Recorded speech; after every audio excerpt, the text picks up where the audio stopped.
तो मैं उनको पुराने वीडियो दिखा दूं माननीय प्रधानमंत्री जी को, जो उन्होंने जदयू के बारे में कहा था 2015 में।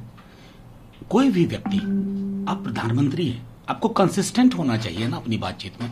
आपने 15 में क्या क्या था, वो वीडियो दिखाया जाए सार्वजनिक तौर पर, आपकी क्या टिप्पणी थी नीतीश जी के बारे में। और किसी भी, मैं समझता हूं कोई भी प्रधानमंत्री रहा हो, उसके लिए कोई राज्य चुनाव के 2 महीने पहले ही मायने रखेगा क्या?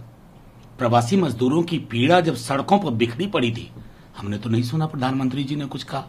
प्रधानमंत्री जी, चुनाव आते हैं जाते हैं, कोई पार्टी जीतती है, कोई पार्टी हारती है, लेकिन देश के प्रधानमंत्री तो आप बिहार चुनाव के बाद भी रहेंगे।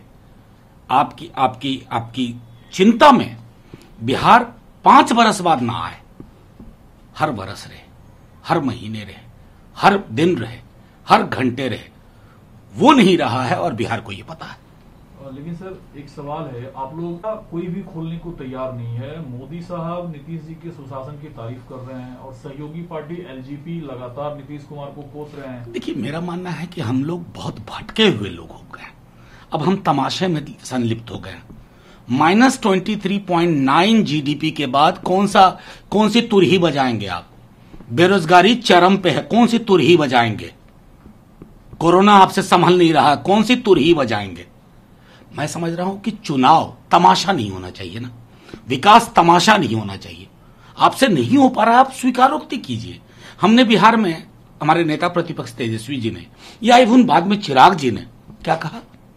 संक्रमण को लेकर के आपकी तैयारियां उचित नहीं है, प्रवासी मजदूरों को लेकर के आपने कोहराम मचवा दिया। इन सवालों का जवाब है क्या मुख्यमंत्री जी और प्रधानमंत्री जी के पास? अब ताली बजवा लीजिए, आपके पास बहुत सारे मैकेनिज्म हैं जिसके आधार पर आप मीडिया के नैरेटिव को आप कंट्रोल कर लेते हैं। लेकिन देश 2, 4, 5 बरस में चीजों को नहीं भूल जाता है। ये दर्ज करेगा कि जब जिंदगियों में कोहराम मचा हुआ था, अर्थव्यवस्था तहस नहस थी, युवा सड़कों पर थे, आपके पास उनको देने के लिए कोई ठोस नीति और नियत नहीं थी। सवाल का संदर्भ यही था कि क्या एलजेपी, अगर आप लोगों के पास पर्दे के पीछे की कोई रणनीति है? कोई पर्दे, हम पर्दे के पीछे काम करने वाले लोग नहीं है साहब। हमारी सीधी सी बात है कि बिहारी अगर वो बीजेपी में भी है, जेडीयू में है, आरजेडी, सीपीआई, सीपीएम, एलजेपी, अगर वो वहां के सूरत हाल से परेशान नहीं है, इसका मतलब उसने अपने अंदर की मानवीय संवेदनाओं का कत्ल कर दिया।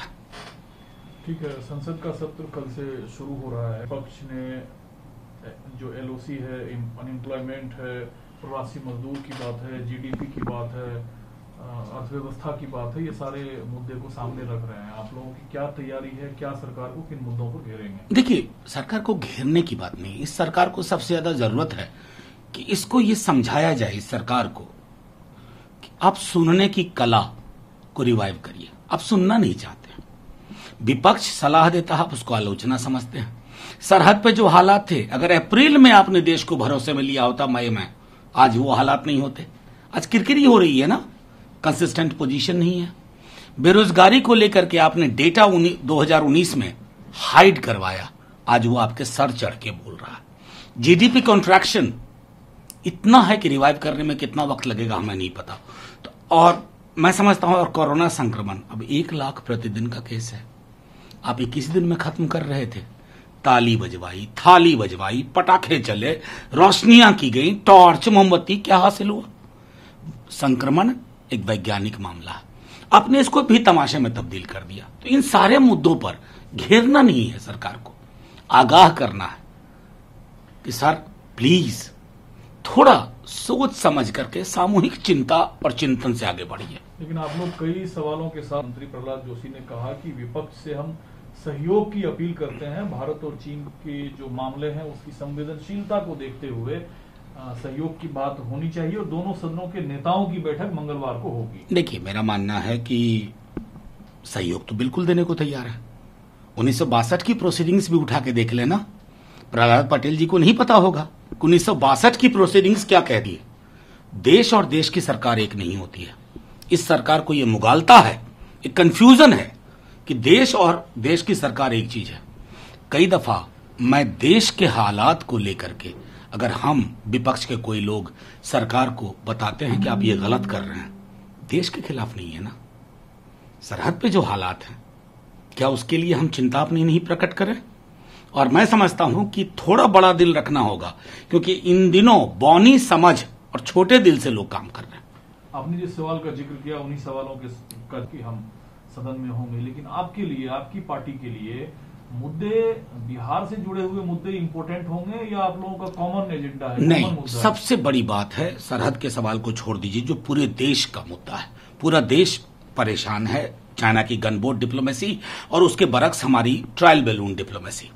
प्रवासी मजदूरों की जो पीड़ा बिहार ने सहन की है ना, उतना किसी और राज्य ने नहीं किया। केंद्र की ओर से भी नकारात्मक सोच और राज्य सरकार की ओर से असंवेदनशीलता, अगर इस पर हमने विमर्श नहीं किया तो हम उन प्रवासी मजदूरों के साथ अन्याय करेंगे जिनको एक अलगाव का सेंस हो रहा है। वो सड़कें बनाते हैं, पुल बनाते हैं, भवन बनाते हैं। आपने उनको क्या किया उनके साथ? 4 घंटा का लॉकडाउन, तीन बार प्रधानमंत्री जी ने संदेश दिया, उनकी पीड़ा का कहीं कोई जिक्र नहीं। ये चिंता का विषय होना चाहिए।